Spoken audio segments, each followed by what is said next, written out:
Bismillahirrahmanirrahim. Assalamualaikum warahmatullahi wabarakatuh. Halo anak-anakku, bagaimana kabarnya?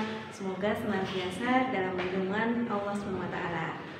Di pembelajaran kali ini, Bu Guru akan menyampaikan masih sama seperti kemarin, yaitu selamatkan makhluk hidup. Tapi untuk video yang kali ini, Bu Guru akan lebih menekankan di muatan IPA. Muatan IPA ini memiliki 2 KD yang akan kita bahas. Pertama, 3.1 yaitu tentang membandingkan cara perkembangbiakan tumbuhan dan hewan. Kemudian KD 4.1 adalah menyajikan karya tentang perkembangbiakan tumbuhan. Tapi di video kali ini Bu Guru akan lebih menekankan di perkembangbiakan tumbuhan. Untuk perkembangbiakan hewan akan Bu Guru sampaikan di video yang selanjutnya. Apa itu perkembangbiakan? Perkembangbiakan adalah salah satu kemampuan makhluk hidup untuk memperbanyak keturunannya agar makhluk hidup tersebut tidak punah. Kemudian perkembangbiakan tumbuhan itu dibagi menjadi 2. Yang pertama, perkembangbiakan vegetatif. Yang kedua, perkembangbiakan secara generatif. Perkembangbiakan secara vegetatif ini juga dibagi menjadi 2 loh, yaitu alami dan buatan. Untuk lebih jelasnya, anak-anakku bisa menyimak gambar yang Bu Guru sajikan di samping ini. Kita akan membahas yang pertama adalah perkembangbiakan vegetatif. Perkembangbiakan vegetatif memiliki beberapa ciri-ciri. Yang pertama, perkembangbiakannya tanpa melalui proses penyerbukan. Yang kedua, perkembangbiakannya hanya melibatkan satu induk saja. Yang ketiga, proses perkembangbiakan vegetatif ini berasal dari bagian makhluk hidup induknya. Oleh karena itu, makhluk hidup baru memiliki sifat sama seperti induknya. Selanjutnya kita akan membahas ke vegetatif alami. Vegetatif alami ini Bu Guru contohkan ada 5. Yang pertama ada spora, yang kedua ada umbi, ketiga ada rizoma, yang keempat ada geragi, dan yang kelima ada tunas. Yang pertama, spora. Spora ini bentuknya sama seperti biji, tapi dia lebih kecil lagi dan lebih ringan, sehingga dia mudah diterbangkan oleh angin. Salah satu tanaman yang berkembang biak dengan spora adalah lumut dan paku. Spora ini terdapat di sebuah kotak yang bernama sporangium dan berada di bagian bawah daun. Yang kedua, kita akan membahas tentang umbi. Umbi merupakan modifikasi dari akar, batang, atau daun untuk menyimpan cadangan makanan. Kita bahas yang pertama adalah umbi akar. Umbi akar ini contohnya adalah wortel ataupun singkong. Yang selanjutnya adalah umbi batang. Umbi batang merupakan bagian batang yang tumbuh menggelembung di dalam tanah. Contohnya adalah kentang. Yang berikutnya adalah umbi lapis. Umbi lapis ini sering kalian temui, yaitu bawang merah dan bawang putih.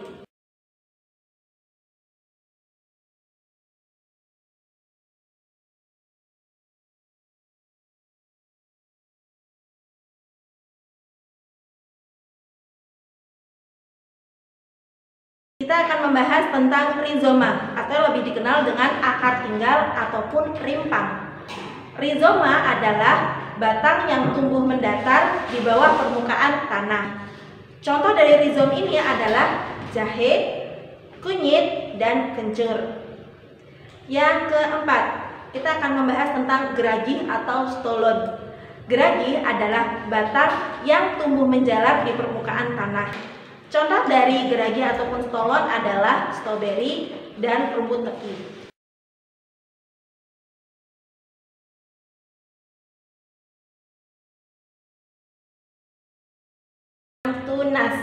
Tunas tumbuh di sekitar tumbuhan induk. Contoh tumbuhan yang berkembang biak dengan tunas adalah pisang dan bambu. Kemudian selain itu, tunas yang tidak tumbuh dari bagian ujung batang disebut sebagai tunas adventif. Contoh yang berkembang biak dengan tunas adventif adalah cocor bebek. Selanjutnya Bu Guru akan menjelaskan tentang vegetatif secara buatan. Pertama, cangkok. Cangkok adalah perkembangbiakan dengan cara mengupas kulit batang. Kemudian diberi tanah agar nanti tumbuh individu baru dari sana.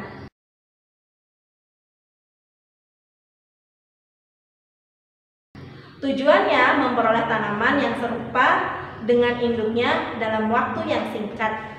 Contoh tanaman yang dapat dicangkok adalah tanaman yang memiliki kambium, yaitu mangga.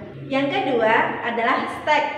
Stek adalah perkembangbiakan dengan cara memotong bagian tumbuhan dan menanam bagian tumbuhan tersebut, sehingga dapat tumbuh menjadi tumbuhan baru. Salah satu tanaman yang berkembang biak dengan stek adalah singkong dan tebu. Selain dari batang, stek ini juga dapat dilakukan dari daun. Salah satu tumbuhan yang berkembang biak dengan stek daun adalah daun wijaya kusuma dan cocor bebek. Yang ketiga, ada merunduk. Merunduk adalah perkembangbiakan dengan cara membengkokkan bagian batang ke tanah, lalu menimbunnya dengan tanah. Pada bagian batang yang ditimbun dengan tanah akan muncul akar baru, dan kemudian tumbuhlah individu baru. Salah satu tanaman yang berkembang biak dengan cara merunduk adalah apel dan melati.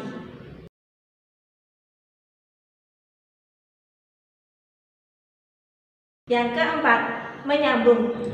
Menyambung adalah perkembangbiakan dengan cara menggabungkan dua batang tanaman yang sejenis. Tujuannya adalah menggabungkan sifat-sifat unggul yang dimiliki oleh dua tanaman tersebut. Contohnya adalah batang yang diambil dari tanaman yang memiliki buah manis. Kemudian tanaman lainnya kita mengambil dari tanaman yang memiliki akar yang kuat dan batang yang kuat pula. Setelah itu kita sambung jadi satu dan akhirnya nanti akan tumbuh individu baru dengan sifat-sifat unggul tersebut.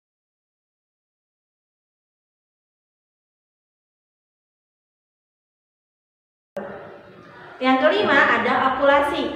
Okulasi adalah perkembangbiakan dengan cara menempelkan mata tunas suatu tanaman ke batang tanaman lainnya.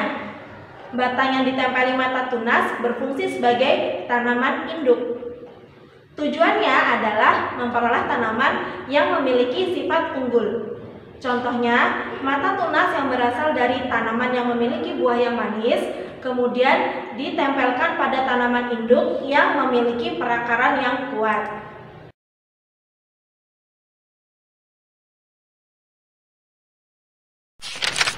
Selanjutnya, Bu Guru akan menjelaskan tentang perkembangbiakan generatif.